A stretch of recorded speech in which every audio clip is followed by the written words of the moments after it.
한평생 정성을 다해 일궈온 마당의 잔디가 유난히 푸르던 어느 오후였습니다.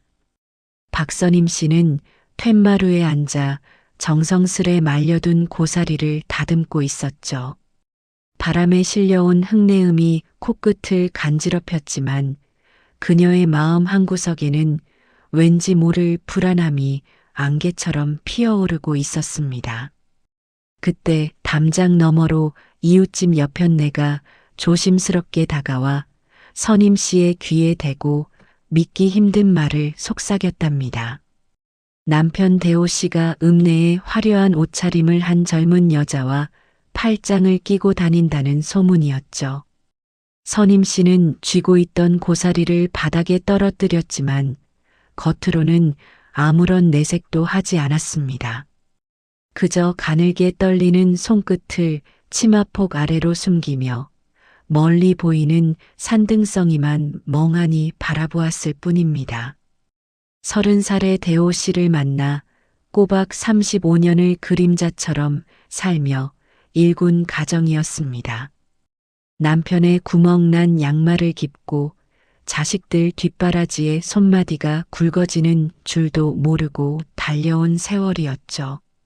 잠시 후 정적을 깨고 마당에 요란한 자동차 엔진 소리가 울려 퍼졌습니다. 대호 씨가 낯선 외제차에서 내렸고 그 옆에는 소문으로만 듣던 화려한 차림의 미령이 붙어 있었답니다. 미령은 선글라스를 머리 위로 올리며 마치 자기 집에 온 양 거들먹거리는 걸음으로 현관을 향했습니다. 선임 씨는 일어서지도 못한 채 두 사람의 뻔뻔한 등장을 소름 끼치는 침묵 속에서 지켜보았죠. 거실로 들어선 대호 씨는 미안한 기색이라고는 전혀 없이 선임 씨 앞에 누런 봉투 하나를 툭 던졌습니다. 봉투 안에는 이미 도장이 찍힌 이혼 서류가 차갑게 고개를 내밀고 있었습니다. 그 옆에 앉은 미령은 분칠을 진하게 한 얼굴로 선임 씨를 훑어보며 비웃음을 머금고 있었답니다. 그녀는 마치 이 집의 모든 물건이 벌써 제 것이라도 된 듯 거실 소파에 깊숙이 몸을 묻었습니다. 대호 씨가 헛기침을 몇 번 하더니 갈라진 목소리로 본론을 꺼냈습니다. 임자, 이제 서로 갈 길 가야지. 이 집하고 과수원 부지 내 명의로 다 넘기기로 해. 선임 씨의 눈시울이 붉어졌지만 그녀는 입술을 꽉 깨물며 눈물을 삼켰습니다. 이 집이 어떻게 일궈온 집인데, 당신이랑 나랑 피땀 흘려 세운 기둥인데. 그녀의 힘없는 항변에 대호 씨는 오히려 버럭 소리를 질렀답니다. 누가 아니래. 그러니까 곱게 도장 찍고 나가라는 거야. 안 그러면 국물도 없어. 미령은 옆에서 손톱을 만지작거리며 이제 그만하고 구닥다리 짐이나 챙기라는 듯 싸늘한 시선을 보냈습니다.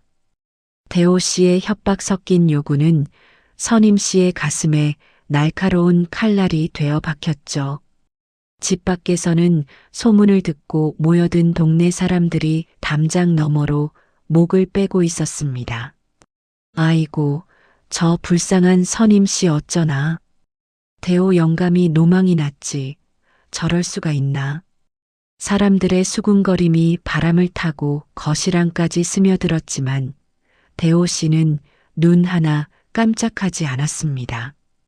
오히려 창문을 거칠게 닫으며 동네 사람들에게 저리 가라고 소리를 쳤답니다. 그때 마침 마을 이장이 소식을 듣고 황급히 집 안으로 들어섰습니다. 이장은 대호 씨를 타일러 보려 했지만 이미 탐욕에 눈이 먼 남편에게는 어떤 말도 들리지 않았죠. 선임 씨는 이장의 걱정스러운 시선을 외면한 채 바닥에 떨어진 이혼 서류를 집어들었습니다. 그녀의 눈동자에는 슬픔 대신 차갑고 단단한 결심이 서서히 깃들기 시작했습니다. 한참을 서류만 내려다보던 선임 씨가 드디어 고개를 들었습니다. 그녀의 목소리는 의외로 차분하고 낮게 깔려 거실 안의 공기를 얼어붙게 만들었죠. 일주일만 시간을 주세요. 그동안 짐 정리도 하고 마음도 추스를 테니까요. 미령은 일주일이나 걸리냐며 투덜거렸지만 대호 씨는 일이 쉽게 풀리는 것 같아 만족스러운 듯 고개를 끄덕였습니다. 선임 씨는 조용히 자리에서 일어나 안방으로 들어갔습니다. 그녀는 낡은 장롱 문을 열고 깊숙한 곳에 숨겨두었던 검은색 장부 하나를 꺼냈습니다. 그 장부에는 대호 씨가 그동안 저질러온 크고 작은 실수들과 돈의 흐름이 빼곡히 기록되어 있었죠. 그녀는 떨리는 손으로 장부의 표지를 쓰다듬으며 자신만의 조용한 전쟁을 준비하기 시작했답니다. 남편과 미령이 거실에서 웃음소리를 나누는 동안 선임 씨는 어둠 속에서 복수의 첫 단추를 채웠습니다. 창밖에는 어느덧 해가 지고 길고 어두운 그림자가 선임 씨의 발치까지 길게 뻗어오고 있었습니다. 다음 날 아침 선임 씨는 평소보다 일찍 서둘러 집을 나섰습니다. 밤새 한숨도 자지 못했지만 그녀의 눈빛은 오히려 새벽 이슬처럼 맑고 또렷했답니다. 남편 대호 씨가 코를 골며 미령과 안방에서 단잠을 자는 동안 그녀는 조용히 대문을 나섰죠. 그녀가 가장 먼저 향한 곳은 읍내에 있는 농협의 지점장실이었습니다. 평소 선임 씨의 성실함을 높게 사던 이 지점장은 그녀를 반갑게 맞이하며 따뜻한 차 한 잔을 내주었답니다. 선임 씨는 품속에서 수십 년간 한 푼, 두 푼 모아온 비밀 통장들을 꺼내어 지점장 앞에 조용히 내려놓았습니다. 지점장은 통장의 잔고를 확인하고는 깜짝 놀라며 선임 씨를 바라보았습니다. 아니, 선임 씨, 이 큰 돈을 다 현금으로 찾으시겠다고요? 무슨 일이라도 있으신 겁니까? 선임 씨는 그저 엷은 미소만 지으며 나지막한 목소리로 대답했습니다. 세상에 영원한 건 없더군요. 제 손에 쥐고 있어야 마음이 놓일 것 같아서요. 그녀는 현금화한 뭉칫돈을 가방 깊숙이 넣고는 미리 약속해둔 부동산 중개업소를 향해 발걸음을 옮겼습니다. 중개업소 안에서 그녀는 자신의 명의로 된 과수원 부지를 제3자에게 넘기는 비밀 매매 계약서에 도장을 찍었죠. 매수인은 선임 씨가 미리 부탁해둔 먼 친척이었지만 서류상으로는 아주 낯선 이방인의 이름이 올라갔답니다. 계약을 마친 선임 씨는 곧장 동네 장터로 향했습니다. 장터 입구에는 이 마을에서 입이 가장 가볍기로 소문난 김씨 할머니가 나무를 팔고 있었죠. 선임 씨는 일부러 수척해 보이는 얼굴로 김씨 할머니 앞에 쭈그리고 앉아 한숨을 크게 내쉬었습니다. 할머니, 나물 좀 주세요. 이제 이런 귀한 나물도 마음 편히 먹을 날이 얼마 남지 않았네요. 김씨 할머니가 눈을 동그랗게 뜨며 무슨 일이냐고 묻자 선임 씨는 주변 눈치를 살피는 척하며 목소리를 낮췄습니다. 사실은 제가 몸이 아주 안 좋아요. 서울 큰 병원에 갔더니 큰 병이라더군요. 치료비 대느라 이 집이랑 땅도 사실은 빚더미에 올랐답니다. 김씨 할머니는 놀라움에 입을 다물지 못했고 선임 씨는 눈가를 훔치는 척하며 황급히 자리를 떴습니다. 아니나 다를까 선임 씨가 장터를 떠난 지 채 1시간도 되지 않아 온 동네에 흉흉한 소문이 번지기 시작했죠. 글쎄, 선임 씨가 죽을 병에 걸려서 전 재산을 치료비로 다 날렸대. 곧 집에도 압류가 들어온다더군. 동네 사람들은 혀를 차며 대호 씨네 집을 걱정스러운 눈초리로 바라보았답니다. 하지만 정작 집안에 있던 대호 씨와 미령은 이런 소문을 비웃으며 자신들만의 계획에만 몰두하고 있었죠. 미령은 화장대 앞에 앉아 선임 씨의 화장품을 함부로 쓰며 콧노래를 불렀습니다. 대호 씨, 저 여자가 불치병이라는 소문 들었죠? 하늘이 우리를 돕나 봐요. 알아서 죽어주겠다는데 얼마나 좋아요. 대호 씨 역시 미령의 말에 맞장구를 치며 선임 씨의 마지막 발악이라며 코방귀를 꼈답니다. 그들은 선임 씨가 남긴 재산이 여전히 자신들의 손바닥 안에 있다고 굳게 믿고 있었죠. 그 시각 선임 씨는 안방에서 자신의 짐을 단 하나의 낡은 트렁크에 묵묵히 정리하고 있었습니다. 그녀는 수십 년간 아껴온 옷가지와 가구들을 미련 없이 마당으로 내어놓고는 불을 붙였답니다. 검은 연기가 하늘로 치솟았지만 그녀의 마음은 그 연기보다 더 가벼워지는 것을 느꼈죠. 그런 다음 그녀는 안방 중앙에 아주 크고 묵직한 오동나무 상자 하나를 가져다 두었습니다. 상자 안에는 낡은 종이 뭉치들을 가득 채우고는 아주 크고 단단한 자물쇠를 채웠답니다. 마당에 불길이 사그라질 때쯤 선임 씨의 조카가 건장한 친구들을 대동하고 트럭을 몰고 나타났습니다. 조카는 대호 씨와 미령이 보는 앞에서 선임 씨의 짐을 트럭에 싣기 시작했죠. 친구들은 일부러 험악한 표정을 지으며 집안 곳곳을 살피며 위압감을 조성했습니다. 대호 씨는 당황하며 그들을 막아섰지만 조카의 싸늘한 시선에 눌려 아무 말도 하지 못했답니다. 고모부, 이제 고모님은 제가 모십니다. 남은 건 고모부께서 잘 관리하시죠. 조카의 뼈 있는 한마디에 대호 씨는 그저 헛기침만 하며 뒷걸음질을 쳤습니다. 선임 씨는 현관문에 서서 마지막으로 집안을 한번 둘러보았습니다. 미령은 벌써 안방에 들어가 침대에 누워있는 뻔뻔한 모습을 보여주고 있었죠. 선임 씨는 그런 미령을 보며 입가에 아주 희미한 그리고 서늘한 미소를 띄었답니다. 그녀는 주머니에서 차갑게 식은 열쇠 뭉치를 꺼내어 대호 씨의 손바닥 위에 올려놓았습니다. 여보, 여기 열쇠예요. 안방 상자는 절대 함부로 열지 마세요. 아주 중요한 것들이 들어있으니까요.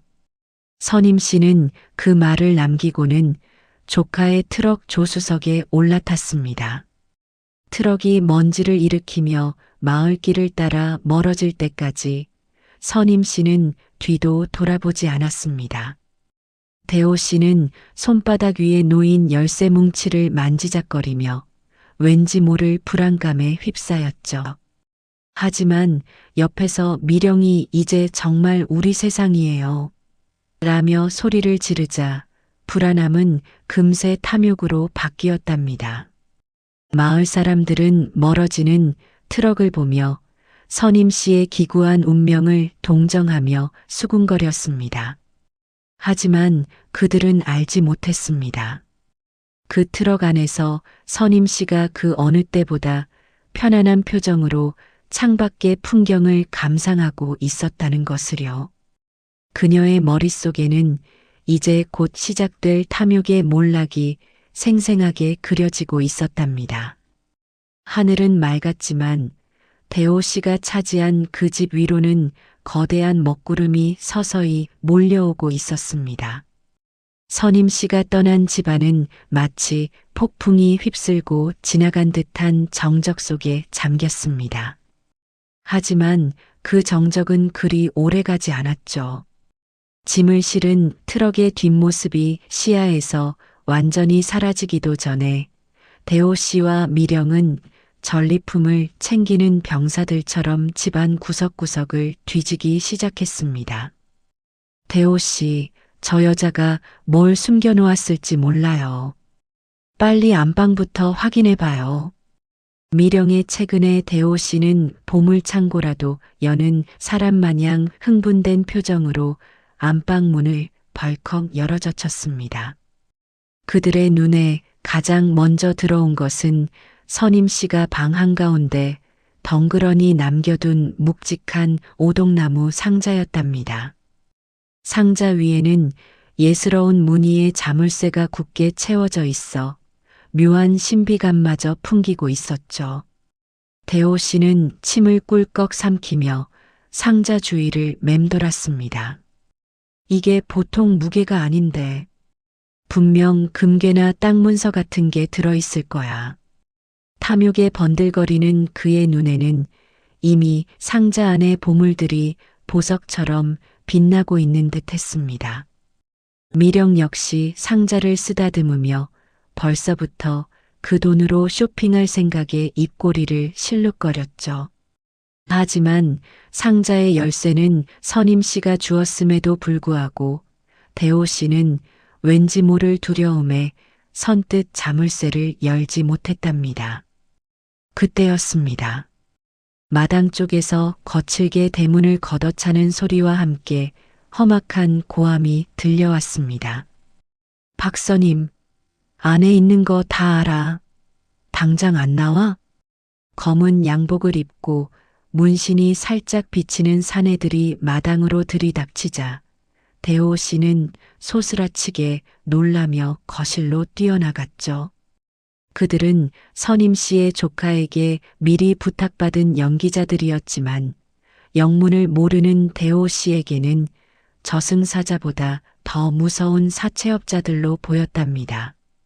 사내 중 한 명은 거실 탁자를 발로 쾅 차며 종이 한 장을 대호 씨의 코앞에 들이밀었습니다. 이 여자 남편 되죠? 당신 마누라가 이 집 담보로 돈을 빌려놓고 튀었어. 이자만 해도 얼만지 알아?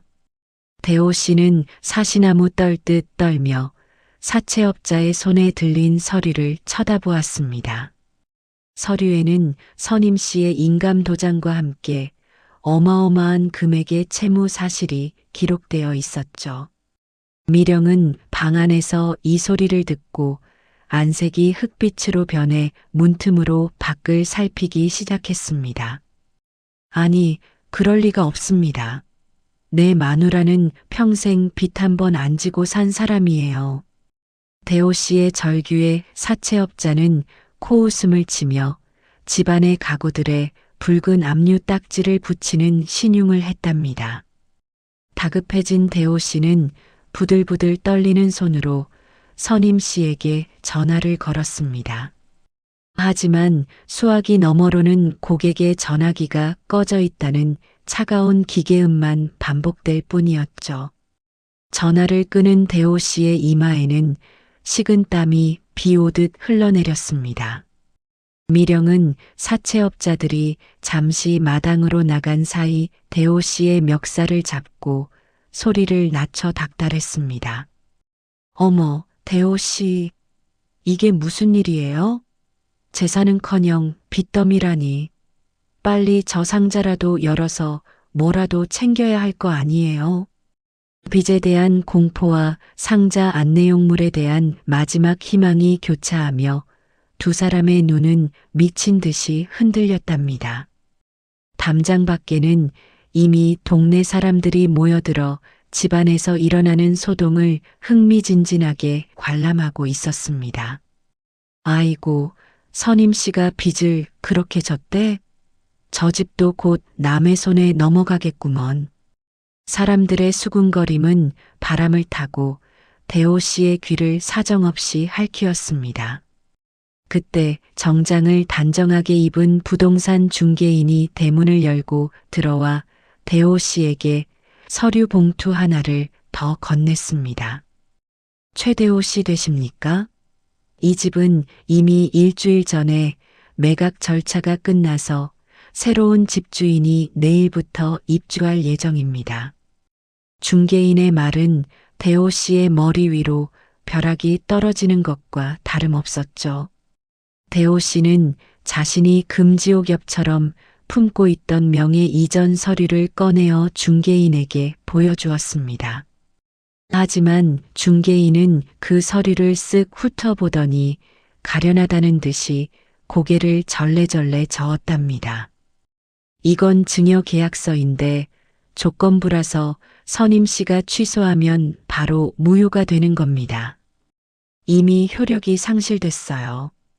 대호 씨의 손에서 서류가 힘없이 바닥으로 떨어졌고 그의 자존심도 함께 짓밟혔습니다. 자신이 조강지처를 내쫓고 차지했다고 믿었던 그 집이 사실은 신기루처럼 사라질 운명이었던 것이죠. 미령은 상황이 심상치 않게 돌아가자 조금 전까지만 해도 대호 씨에게 부리던 애교를 싹 거두었습니다. 그녀는 눈을 가늘게 뜨고 거실에 놓인 자신의 명품 가방들을 하나둘씩 챙기기 시작했습니다. 대호 씨, 나 잠시 생각 좀 정리해야겠어요. 일이 이렇게 꼬일 줄은 몰랐네. 그녀의 말투는 얼음장처럼 차가워졌고 대호 씨가 붙잡으려 하자 신경질적으로 손을 뿌리쳤답니다. 탐욕으로 맺어진 인연은 작은 위기 앞에서도 이렇게 쉽게 금이 가고 있었죠. 대호 씨는 텅 빈 거실 한가운데 서서 멍하니 천장을 바라보았습니다. 자신이 꿈꿨던 화려한 노후가 어쩌다 이런 지옥 같은 현실로 변했는지 도무지 이해할 수 없었답니다. 마당에서는 여전히 사채업자들이 담배를 피우며 으름장을 놓고 있었고 마을 사람들의 조롱 섞인 시선은 그를 더욱 비참하게 만들었죠. 그는 안방에 놓인 오동나무 상자를 다시 한번 쳐다보았습니다. 저 상자 속에 자신의 모든 인생을 되돌릴 유일한 열쇠가 들어있기를 간절히 기도하는 수밖에 없었답니다.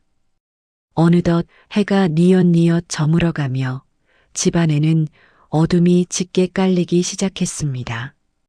불을 켤 생각조차 하지 못한 채 대호 씨와 미령은 서로를 불신 가득한 눈빛으로 경계하며 거실 소파 양끝에 앉아 있었죠.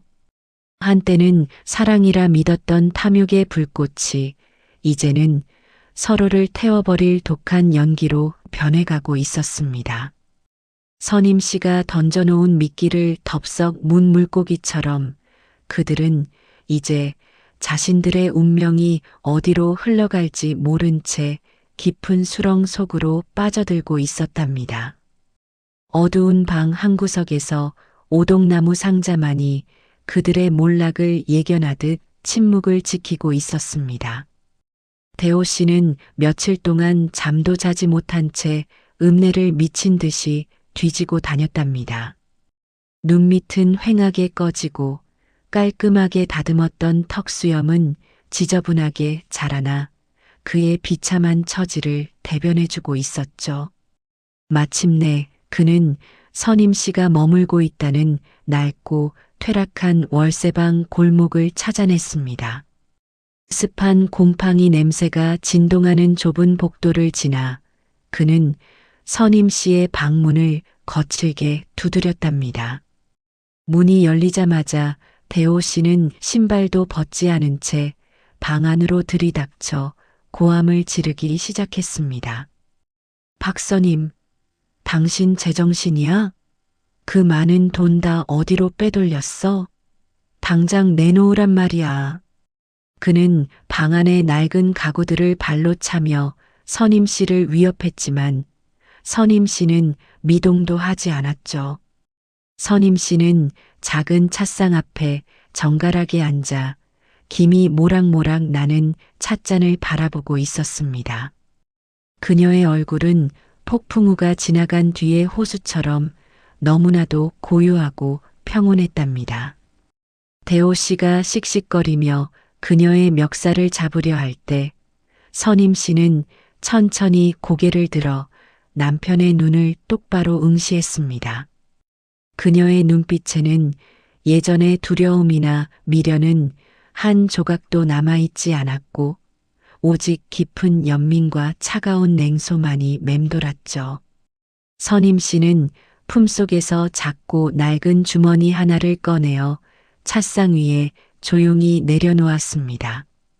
그 안에는 안방 한복판에 남겨두었던 그 무거운 오동나무 상자의 열쇠가 들어 있었답니다. 대호 씨는 짐승처럼 달려들어 그 열쇠를 낚아채듯 움켜쥐었습니다. 이거지? 여기 다 들어있는 거지? 땅 문서랑 금가락지랑 전부 다. 욕심에 눈이 먼 대호 씨의 목소리는 이미 제정신이 아닌 듯 가늘게 떨리고 있었죠. 선임 씨는 찻잔을 입가로 가져가며 아주 나지막하고도 명확한 목소리로 첫 번째 말을 뱉었습니다. 다 드렸습니다. 그 한마디는 좁은 방 안을 무겁게 울리며 대호 씨의 고막을 파고들었지만 그는 그 말의 진짜 의미를 깨닫지 못했답니다. 대호 씨는 그저 열쇠를 챙겨 들고 고맙다는 말 한마디 없이 골목으로 뛰어나갔습니다. 대호 씨가 집으로 돌아왔을 때 미령은 안방 문 앞에서 초조하게 손톱을 물어뜯으며 기다리고 있었죠. 대호 씨, 열쇠 가져왔어요? 어서요, 빨리 열어봐요. 두 사람은 마치 로또 당첨 번호를 확인하는 사람들처럼 숨을 헐떡이며 오동나무 상자 앞에 무릎을 꿇었습니다. 대호 씨의 떨리는 손이 자물쇠에 열쇠를 끼워 넣었고 둔탁한 소리와 함께 자물쇠가 풀렸답니다. 그들은 동시에 상자 뚜껑을 힘차게 들어 올렸지만 그들의 기대는 단 1초 만에 산산조각이 났습니다. 상자 안에서 나온 것은 반짝이는 보석이 아니라 누렇게 변색된 낡은 종이 뭉치들이었죠. 대호 씨는 미친 사람처럼 종이들을 바닥에 흩뿌리며 밑바닥까지 뒤집어 엎었습니다. 그것들은 대호 씨가 지난 30년 동안 흥청망청 쓰며 선임 씨에게 떠넘겼던 카드 명세서와 영수증들이었답니다. 또한 그 장부의 맨 뒷장에는 대호 씨가 미령과 몰래 만나며 주고받았던 은밀한 편지와 증거 사진들이 빼곡히 붙어 있었죠. 미령은 자신의 얼굴이 찍힌 사진들을 보며 비명을 질렀고 대호 씨는 허망함에 넋을 잃고 자리에 주저앉았습니다. 선임 씨가 말한 다 드렸습니다는 그가 평생 아내에게 준 상처와 빚을 그대로 돌려주었다는 선언이었던 것입니다. 그때 마당에서 수십 명의 건장한 사내들의 발소리가 들리더니 현관문이 다시 한번 벌컥 열렸습니다. 검은 양복을 입은 사내들을 대동하고 나타난 이는 이 집을 정식으로 매수한 진짜 새 주인이었죠. 그는 손에 든 법적 서류들을 대호 씨의 코앞에 던지며 차가운 명령을 내렸습니다. 이 집은 이제 법적으로 제 소유입니다. 당장 짐 싸서 나가주셔야겠습니다. 대호 씨는 소중하게 간직했던 명의 이전 서류를 꺼내 보였지만 새 주인은 비웃으며 고개를 저었답니다. 이건 증여계약 위반으로 이미 무효 처리가 끝났습니다. 박선임 씨가 당신의 외도 증거를 제출해서 모든 권한을 회복하셨거든요. 대호 씨의 손에 들려있던 가짜 권력이 연기처럼 허공으로 흩어지는 순간이었습니다. 미령은 새 주인의 험악한 기세에 눌려 슬금슬금 뒷걸음질을 치며 안방을 빠져나가려 했죠. 대호 씨는 자신의 전부라 믿었던 미령의 소매를 붙잡으려 했지만 그녀는 더러운 벌레를 보듯 대호 씨의 손을 거칠게 뿌리쳤습니다. 이게 뭐야? 빚쟁이 할아범이었어? 내 시간 돌려내. 미령의 모진 말에 대호 씨의 가슴은 천갈래 만갈래로 찢겨나갔답니다. 탐욕으로 쌓아 올린 공든 탑이 단 3마디 중 1000마디에 처참하게 무너져 내리고 있었습니다. 대호 씨는 바닥에 흩어진 낡은 영수증 조각들을 보며 비로소 자신의 죄를 직감하기 시작했습니다. 그는 선임 씨가 그 좁은 월세방에서 어떤 마음으로 자신에게 열쇠를 건넸을지 뒤늦게 떠올렸죠.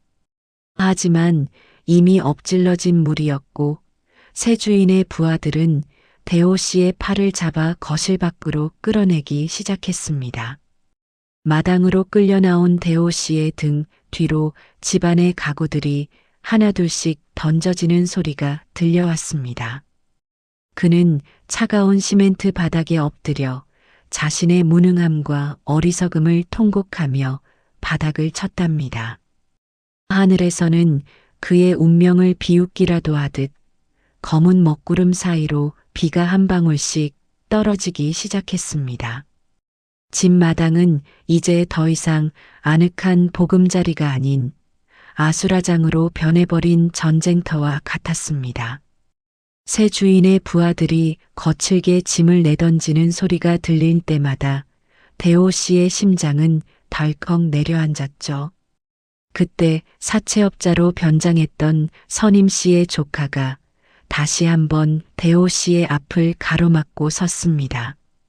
그의 손에는 조금 전보다 더 두껍고 위협적인 서류 뭉치가 들려 있었답니다.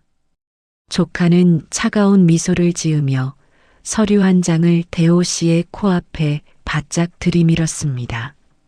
거기에는 대호 씨가 예전에 생각 없이 도장을 찍어 주었던 연대 보증 서류가 선명하게 인쇄되어 있었죠.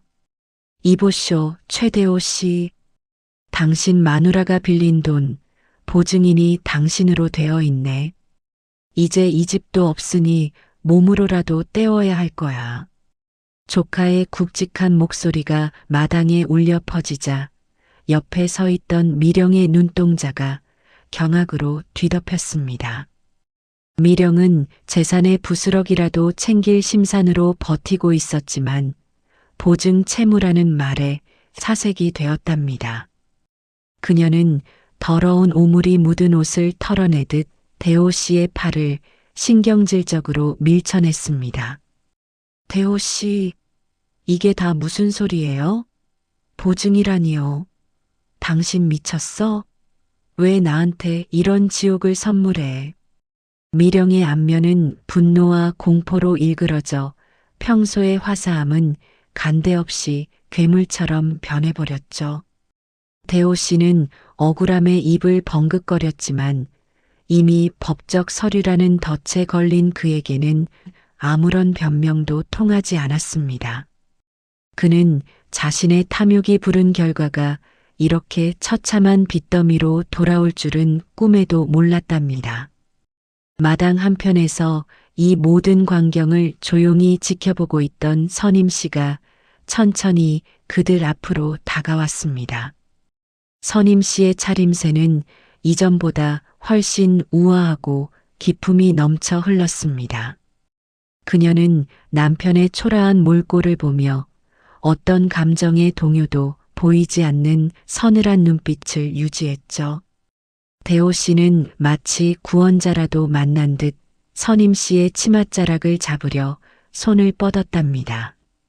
선임아, 내가 잘못했어. 이거 다 연극이지? 당신이 나 겁주려고 그러는 거잖아.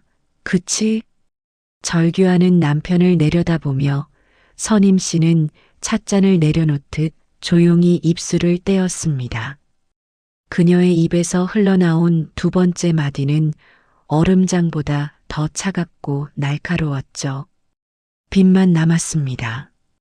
그 말은 대호 씨의 마지막 희망줄을 단칼에 베어버리는 사형 선고와도 같았답니다. 선임 씨의 말이 떨어지기가 무섭게 미령은 대호 씨의 뺨을 세차게 내리쳤습니다. 이 빌어먹을 영감탱이. 날 속여도 유분수지. 빚쟁이 주제에 어디서 사랑 타령이야. 미령은 대호 씨의 얼굴에 가래침을 뱉고는 마당 구석에 던져진 자신의 명품 가방들을 챙겨 들었습니다. 그녀는 한 번의 뒤돌아봄도 없이 대문을 향해 도망치듯 달려나갔죠. 대호 씨는 그런 미령을 붙잡으려 비틀거리며 일어났지만 진흙탕이 된 마당 바닥에 미끄러져 보기 좋게 고꾸라졌습니다. 그의 비싼 양복은 검은 진흙으로 뒤덮여 걸레보다 더 지저분해졌답니다. 새 주인의 부하들은 그런 대호 씨의 모습을 조롱하며 그의 낡은 구두를 길바닥으로 멀리 던져버렸습니다. 당장 나가. 안 그러면 경찰 부를 테니까. 새 주인의 호통에 대호 씨는 속수무책으로 대문 밖으로 밀려나고 말았습니다. 그는 자신이 평생 주인이라 믿었던 그 집의 대문이 쾅 하고 닫히는 소리를 들으며 절망했습니다. 자신에게 남은 것이라곤 이름뿐인 가짜 빚과 조강지처의 차가운 등뿐이라는 사실이 그를 짓눌렀죠. 대호 씨는 진흙탕에 엎드린 채 멀어져가는 미령의 택시 뒷모습을 멍하니 바라보았습니다. 미령은 창문조차 내리지 않은 채 그대로 어둠 속으로 사라졌고 그가 믿었던 사랑은 그렇게 허무하게 끝났답니다.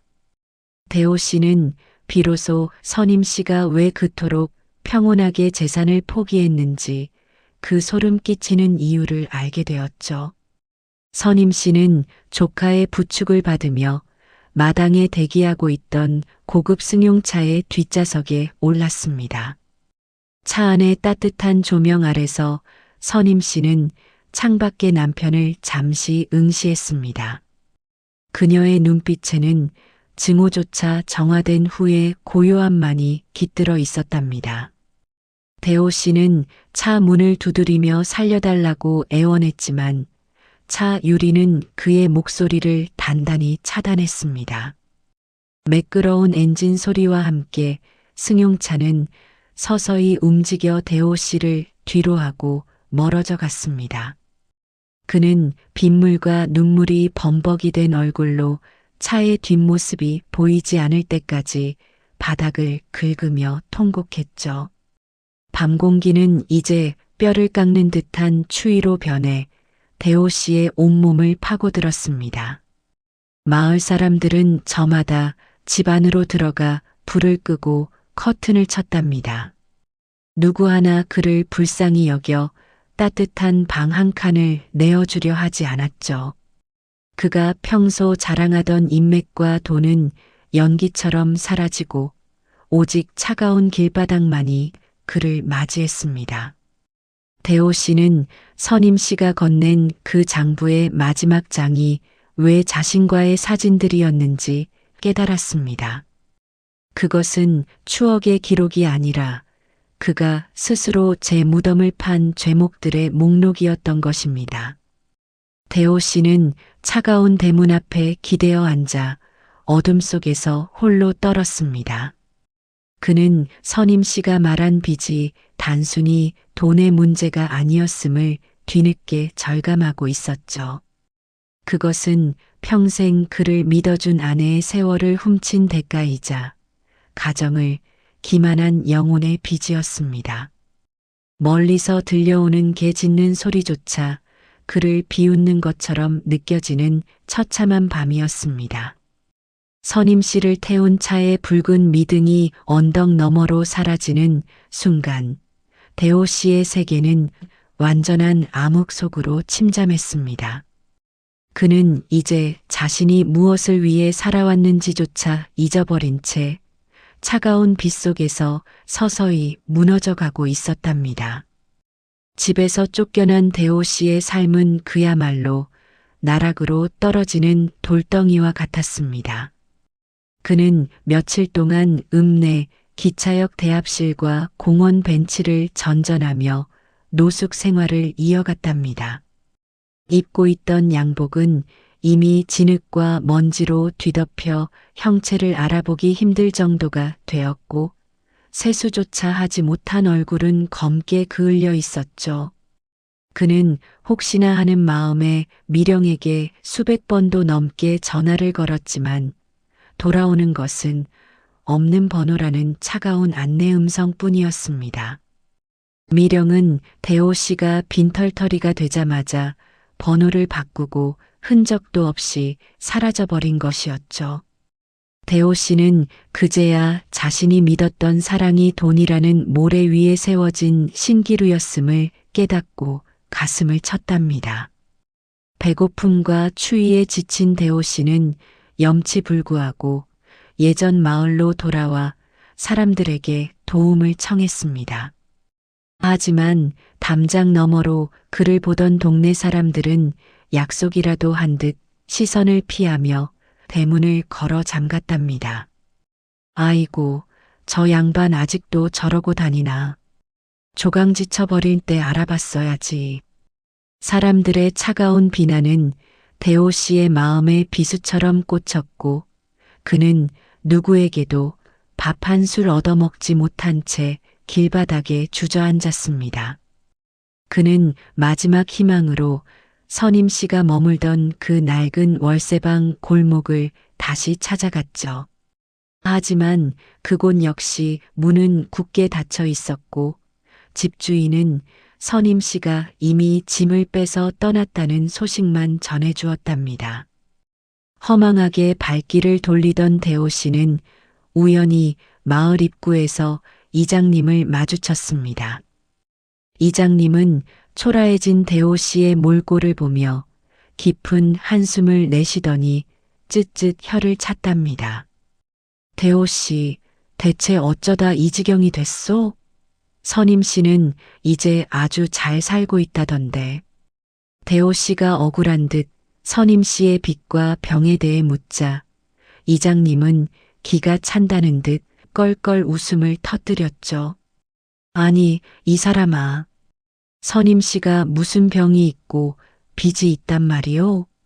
그 여편네 건강하기만 하고 통장에는 돈이 넘쳐난대요.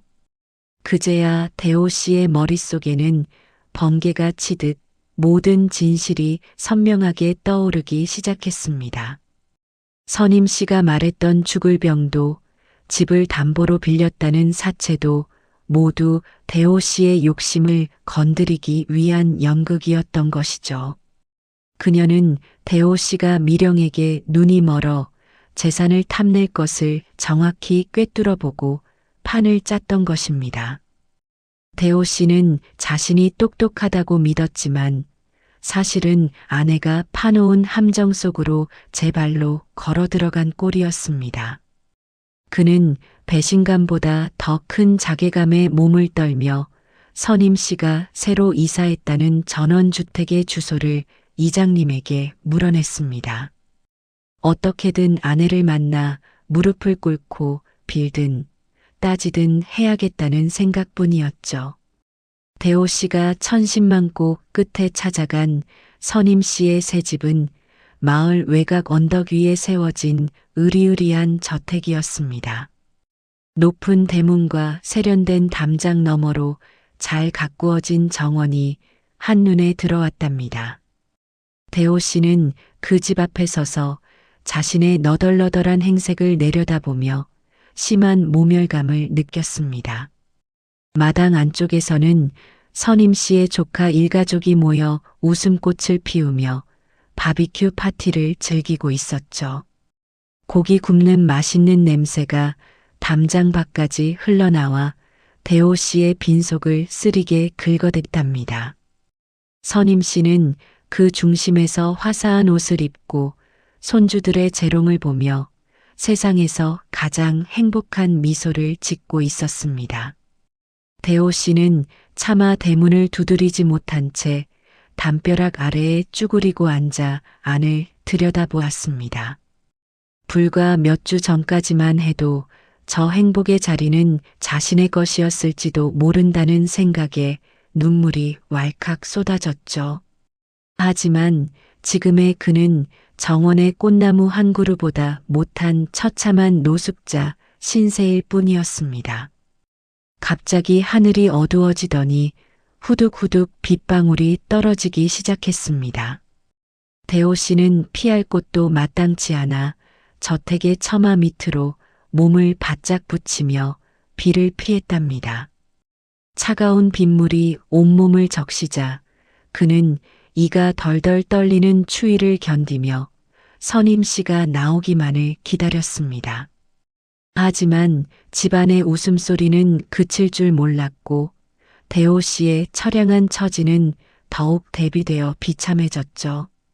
지나가던 마을 개들조차 낯선 노숙자의 냄새를 맡고는 으르렁거리며 멀리 돌아갔답니다. 대호 씨는 비에 젖은 채로 웅크려 앉아 자신이 버린 아내의 소중함을 뼈저리게 후회했습니다. 그녀가 차려주던 따뜻한 된장찌개와 정갈하게 다려놓았던 셔츠들이 꿈결처럼 머릿속을 스쳐 지나갔죠. 하지만 이제 그 모든 것은 돌아갈 수 없는 강 너머의 풍경이 되어버렸습니다. 대호 씨는 빗물 섞인 눈물을 닦아낼 기력조차 없이 어둠이 짙게 깔린 저택 앞에서 할 일 없이 밤을 지새웠답니다. 밤새 대지를 적시던 차가운 빗줄기가 멎고 언덕 너머로 푸르스름한 새벽빛이 밝아오기 시작했습니다. 저택의 처마 밑에서 뜬 눈으로 밤을 지새운 대호 씨의 몰골은 차마 눈을 뜨고 볼 수 없을 만큼 처참했답니다. 비에 젖어 뻣뻣하게 굳어버린 양복은 몸에 달라붙어 그의 체온을 사정없이 앗아갔고 입술은 시퍼렇게 질려 달달 떨리고 있었죠. 그는 감각이 사라진 손가락으로 대문의 차가운 금속 손잡이를 간절하게 움켜쥐고 있었습니다. 자신이 버렸던 아내의 온기가 이 문 너머에 있다는 사실이 그를 더욱 비참하고 처절하게 만들었답니다. 아침 안개가 서서히 거칠 무렵 굳게 닫혀있던 저택의 육중한 대문이 무거운 소리를 내며 열렸습니다. 대호 씨는 그 소리에 소스라치게 놀라며 마치 구원자를 만난 죄인처럼 바닥에 넙죽 엎드렸죠. 문틈 사이로 모습을 드러낸 이는 티 하나 없이 깨끗하고 단정한 옷차림을 한 선임 씨였습니다. 그녀의 얼굴에서는 밤새 내린 비의 흔적도 남편에 대한 원망의 기운도 전혀 찾아볼 수 없었답니다. 선임 씨는 마치 길가에 굴러다니는 돌덩이를 보듯 아주 무심하고도 고요한 눈빛으로 남편을 내려다보았습니다. 대호 씨는 흙탕물이 범벅이 된 손으로 선임 씨의 구두 앞코를 붙잡으려 애를 썼습니다. 선임아, 내가 죽을 죄를 졌어. 내가 미쳤었나 봐. 제발, 제발 한 번만 살려줘. 그의 갈라진 목소리는 애처로운 신음이 되어 허공으로 흩어졌지만 선임 씨는 미동조차 하지 않았답니다. 당신이 나한테 어떻게 이럴 수 있어? 우리 30년 세월이 있잖아. 나 이대로 나가면 정말 죽어. 대호 씨는 울먹이며 과거의 정을 들먹였지만 그럴수록 선임 씨의 눈매는 더욱 차갑게 굳어질 뿐이었죠. 선임 씨는 남편이 내미는 손을 가볍게 피하며 뒤에 서 있던 조카에게 눈짓을 보냈습니다. 조카는 말없이 낡은 종이 상자 하나를 들고 나와 대호 씨의 발치에 툭 던져 놓았답니다. 상자 안에서 튀어나온 것은 대호 씨가 평소 가장 아끼던 이제는 다 닳아버린 낡은 구두 한 켤레였습니다.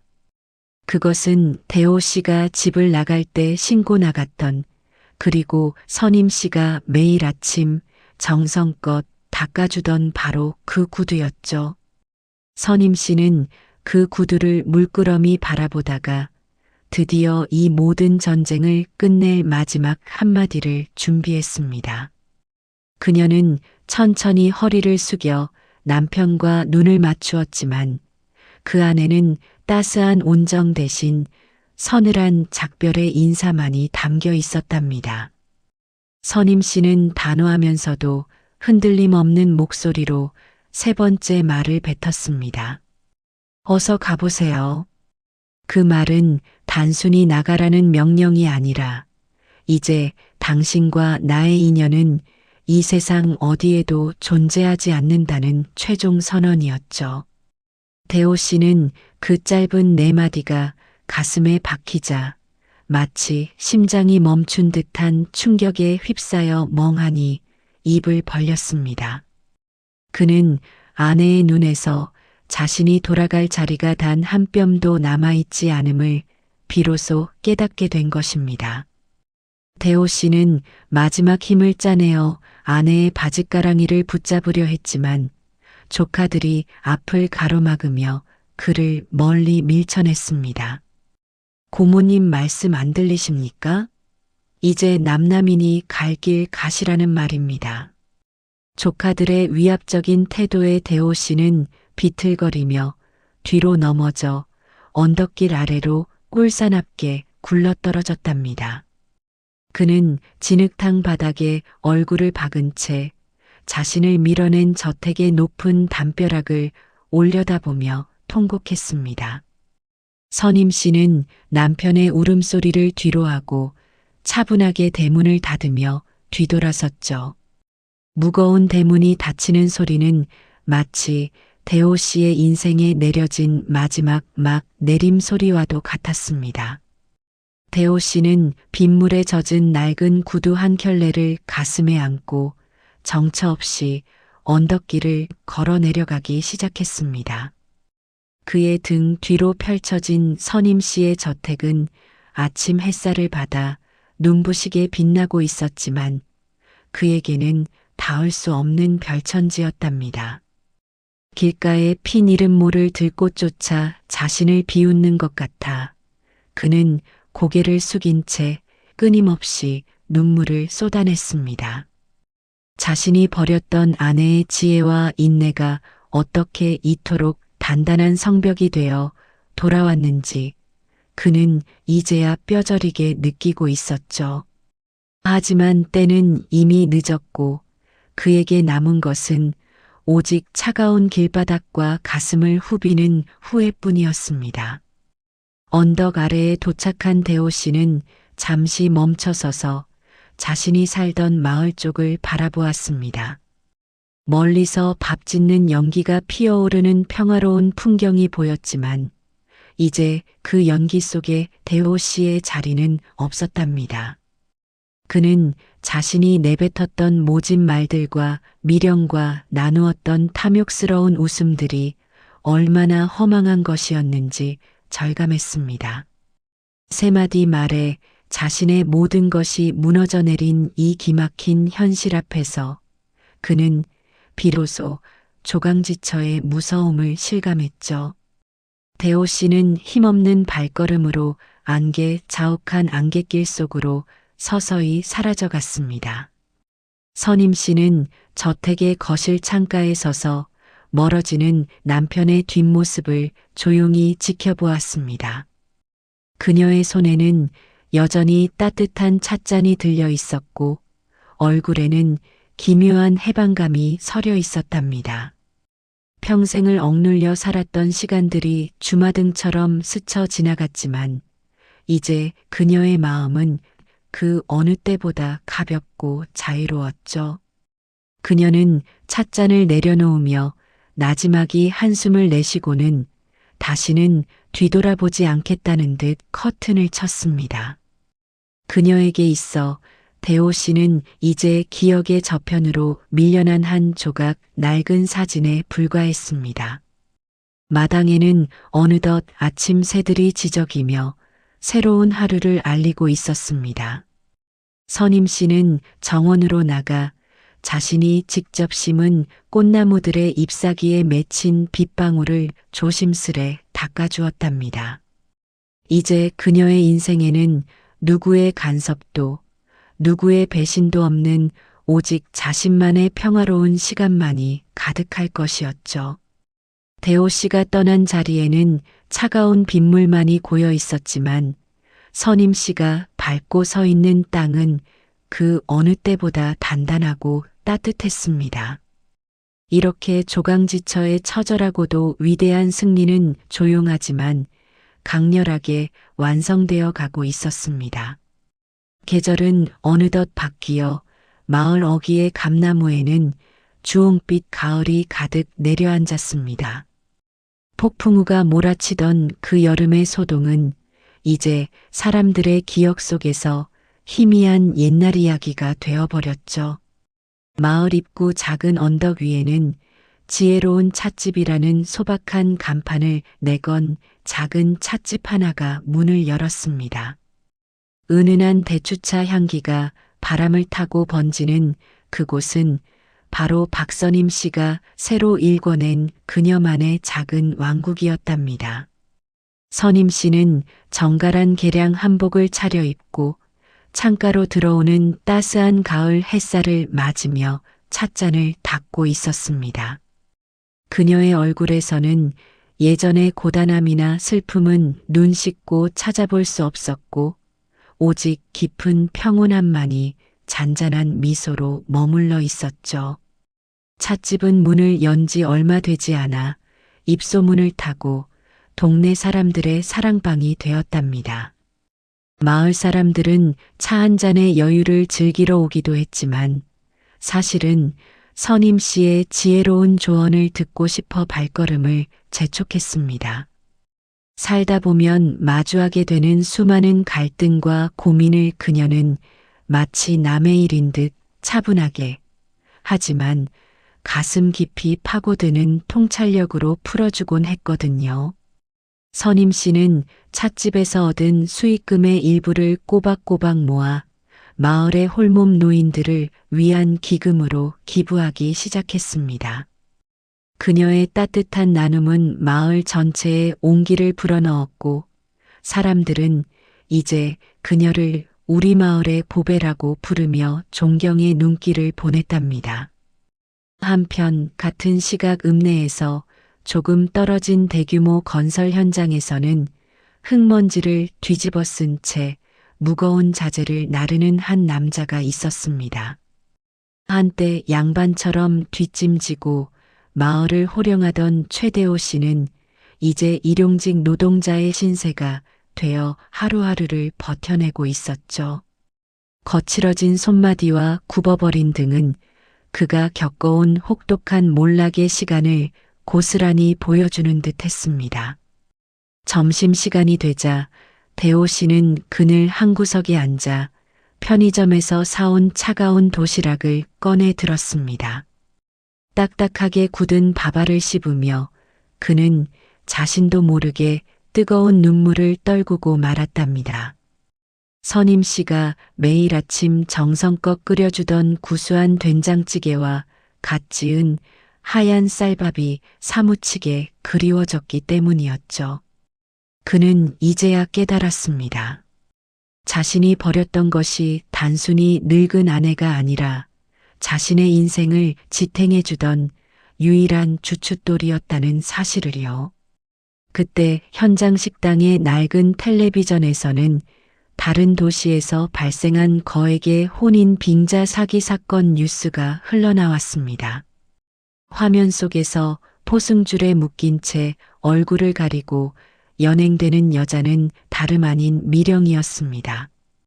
그녀는 대호 씨를 떠난 뒤에도 또 다른 사냥감을 찾아 사기를 치다 결국 덜미가 잡힌 것이었죠. 대호 씨는 그 화면을 멍하니 바라보다가 고개를 숙이고 깊은 한숨을 내쉬었습니다. 탐욕의 끝은 결국 차가운 철창 아니라는 것을 그와 그녀는 너무 늦게 배워버린 셈이었습니다. 선임 씨의 찻집에는 오늘도 고민을 가득하는 젊은 여성이 찾아와 자리에 앉았습니다. 사랑하는 사람의 배신으로 세상을 잃은 것 같다는 그녀의 말에 선임 씨는 조용히 따뜻한 차 한 잔을 건넸습니다.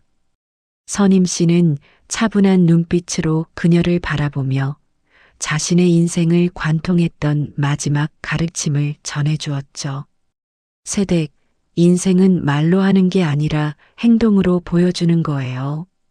남의 허물에 소리 지르기보다 내 실력을 키워 조용히 되돌려주는 것이 진짜 복수라오. 선임 씨의 나지막한 조언에 젊은 여성은 마침내 참아왔던 눈물을 터뜨리며 고개를 끄덕였답니다. 선임 씨는 이제 대호 씨의 이름이 다른 사람의 입에 오르내려도 그저 잔잔한 호수처럼 평온했습니다. 그녀에게 대호 씨는 이제 미워할 대상도 그리워할 대상도 아닌 그저 스쳐 지나간 바람 같은 존재가 되었으니까요. 찻집 마당에는 선임 씨가 지난 봄에 직접 심었던 들꽃들이 가을바람에 몸을 흔들며 만개해 있었습니다. 그 평화로운 풍경은 마치 선임 씨가 지켜온 정조와 지혜가 꽃으로 피어난 것처럼 보였죠. 해가 서서히 지평선 아래로 기울어가며 세상은 붉은 노을빛으로 물들기 시작했습니다.